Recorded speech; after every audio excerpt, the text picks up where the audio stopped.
La Oumma de YouTube, que la paix soit sur vous. En période de jeûne, il y a des personnes pour qui la question se pose de savoir est-ce qu'elles peuvent jeûner ou non. Parmi ces personnes, il y a la femme enceinte et la femme qui allait.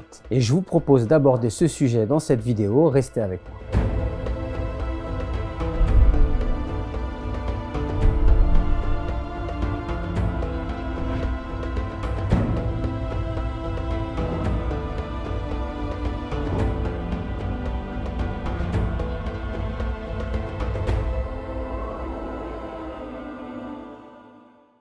On va commencer par la femme enceinte. Ce qu'on va dire, c'est que déjà, il y a un aspect médical. Si une femme enceinte souhaite jeûner, elle se doit d'abord de demander l'avis à son médecin. Puis, une fois qu'elle commence à jeûner, elle doit aussi écouter son corps. Et si elle sent qu'il y a un danger, alors elle ne doit pas jeûner. Comment fait-elle si elle ne jeûne pas? Pour certains savants, elle se doit de rattraper ses jours de jeûne ultérieurement. Or, on sait que parfois, une femme peut enchaîner des grossesses et donc du coup, elle met au monde son enfant, puis elle va l'allaiter, puis après, elle risque d'avoir un autre enfant et il peut s'avérer être très fastidieux que de chercher à récupérer ses jours de jeûne. Sachez, mes chers frères et sœurs, qu'il y a les fatwas de certains de nos compagnons, notamment à Abdullah ibn Abbas, qui considère que dans la sourate Al-Baqarah, lorsque Allah subhanahu wa ta'ala dit « et ceux pour qui le jeûne serait difficile », eh bien, il considère que la femme qui allait et la femme enceinte entrent dans la partie de ce verset. Et par conséquent, une femme enceinte qui ne jeûne pas n'a pas à récupérer ses jours de jeûne, mais elle devra compenser en nourrissant un pauvre pour chaque jour de jeûne non jeûné. Et donc, il en est de même pour la femme qui allait. Si cela s'avère compliqué pour elle d'allaiter son enfant tout en jeûnant, elle ressent une grande fatigue, alors elle n'est pas obligée de jeûner dans ce cas-là. Et qu'est-ce qu'elle devra faire? Elle devra nourrir un pauvre pour chaque jour de jeûne non jeûné.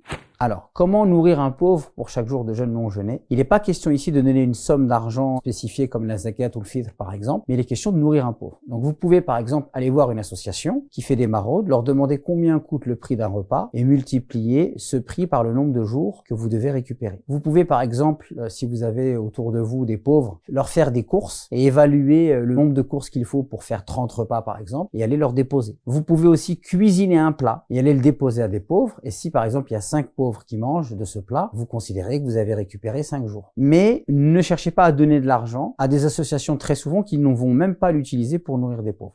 Voilà, ce qu'il est très important aussi à ajouter, c'est que vous devez également vous écouter et vous faire confiance. Si lorsque vous jeûnez et que vous êtes enceinte et que vous allaitez et que vous sentez vraiment qu'il y a un danger pour votre enfant ou qu'il y a un danger pour votre santé, alors vous devez vous écouter, vous faire confiance et ne pas jeûner. Le plus important est toujours d'utiliser les dérogations en étant responsable et en étant sincère. N'hésitez surtout pas à partager cette vidéo pour que le plus grand nombre puisse en profiter. Je vous invite également à liker cette vidéo, à vous abonner et à activer la petite cloche.